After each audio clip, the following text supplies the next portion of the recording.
would be a better place without humans.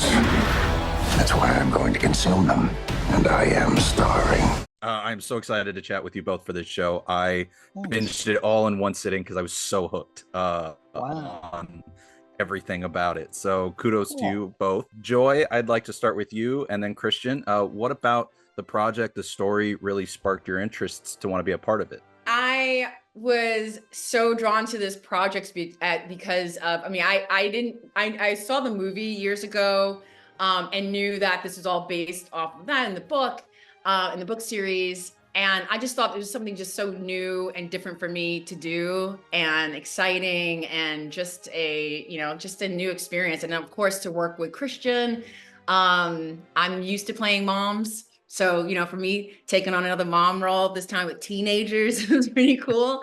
But just an opportunity to come to work and play in this really fantastical, magical world. This was a no-brainer for me, really. And then Christian, how about for yourself? Yeah, I was really excited about it. It is based on these wonderful books. I also saw the movie, and it was a great opportunity here to I think expand on the characters, create some new fun storylines, some new characters. The writers and creators, I think, did a great job, and also the special effects team. A lot of this stuff was done practically, which you don't see very often nowadays. It's all computer generated stuff. And one of the things I loved was we were out there shooting in the forest. It was dark, it was cold, and these special effects guys had actually built the Mulgarath creature. So it was this 8-foot tall sort of tree branch looking character out there, and it was legitimately scary. So that got me really excited, and just knowing that that's what my true form actually is kind of gave me a lot of freedom to be as nuts and crazy as I wanted to be. I love that they went so practical with it. So many of the effects in this show just look incredible, and sometimes that's because it's done practically. It was pretty scary too, because I didn't know that he was behind me, and I turned around and this tree branch crazy looking up, and I screamed so loud. And it's dark and it's nighttime. We're in the forest. It was very real. I can only imagine. I would not want to have been you in that moment. But Joy, I'll turn to you next. What was it like building, you've talked about playing moms before, but what was it like building the family dynamic with the trio you have in this show? Because there's so much heart shared between the four of you. Oh, thanks. It was pretty easy. These kids are awesome. They're not kids, they're young people. But we all hit it off immediately, which could have went a different way, but luckily for us, the minute we all met, we connected, and so it felt really seamless and really easy. I'm just very lucky with that. For me anyway, it wasn't trying to create anything. We kind of had it naturally. And then I think that it just grew and evolved over time as we were filming, and yeah, it was easy. I love that. That's what you want to hear, is that building a bond is nice and easy. Doesn't always happen like that, but when it does, it's great. That's awesome. Yeah. Well, Christian, I'll turn to you next. You talked about how seeing the Mulgarath statue sort of helped you envision the character. I just talked with Aaron, and he talked about how Jack Nicholson in The Witches of Eastwick was sort of in his head when he was writing the show. But great. What was it like finding the rhythm of this deliciously evil character? Yeah, look, that was The Witches. I didn't know that, and that's one of my favorite movies, and one of his, I think, greatest performances. That really did stick with me. So through, I guess, osmosis or whatever it is, we were connected in that way, and I'm glad that was his image. And that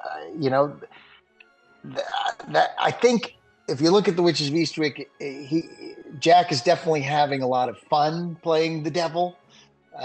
There's no doubt about it, and you can see why. It's you have free reign to everything is acceptable.